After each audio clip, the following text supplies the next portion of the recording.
الحمد للہ وکفا وسلام علی عباد الذین اصطفا اما بعد فاعوذ باللہ من الشیطان الرجیم بسم اللہ الرحمن الرحیم قال اللہ تعالی فی القرآن الکریم حرمت علیکم المیتۃ والدم ولحم الخنزیر وما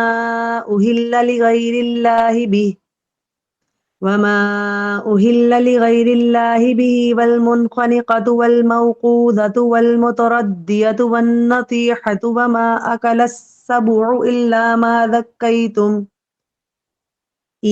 ما ذكيتم وما ذبح على النصب وأن تستقسموا بالأزلام ذلكم فسق اليوم يئس الذين كفروا من دينكم فلا تخشوهم واخشون اليوم أكملت لكم دينكم وأتممت عليكم نعمتي ورضيت لكم الإسلام دينا فمن اضطر في مخمصة غير متجانف لإثم فإن الله غفور رحيم۔ اللہ تعالیٰ نے ہماری آسانی کے لیے قرآن پاک میں صاف صاف بتا دیا کہ کیا کیا چیزیں جو ہیں وہ حرام ہیں۔ یہاں پر اس آیت میں 9 چیزوں کا جو ذکر کیا گیا اور ان کو حرام قرار دیا گیا۔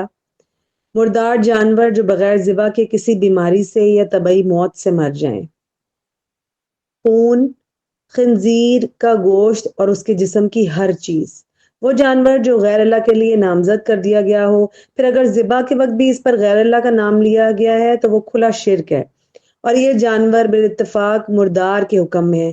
اگر بوقت ذبح نام تو اللہ تعالیٰ کا لیا گیا ہو مگر جانور کسی غیر اللہ کے نام پر نظر کیا گیا ہو اور اس کی رضامندی کے لیے قربان کیا ہے تو اسے بھی حرام قرار دیا گیا ہے۔ وہ جانور حرام ہے جو گلا گھونٹ کر ہلاک کیا گیا ہو یا خود ہی کسی جال وغیرہ میں پھنس کر دم گھٹ کے مر گیا ہو۔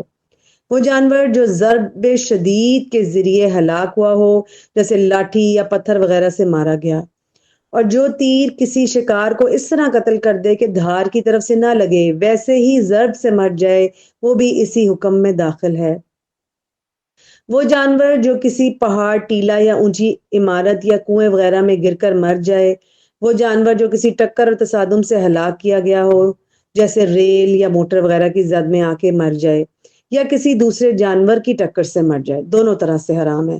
وہ جانور جس کو کسی درندہ جانور نے پھاڑ کھایا ہو اور وہ اس سے مر گیا ہو، البتہ اگر یہ 5 قسم کے جانوروں کو زندہ پا کر ذبح کر لیا جائے تو وہ حلال ہے۔ وہ جانور جو نصب پر ذبح کیا گیا ہو، یعنی آستانے پر۔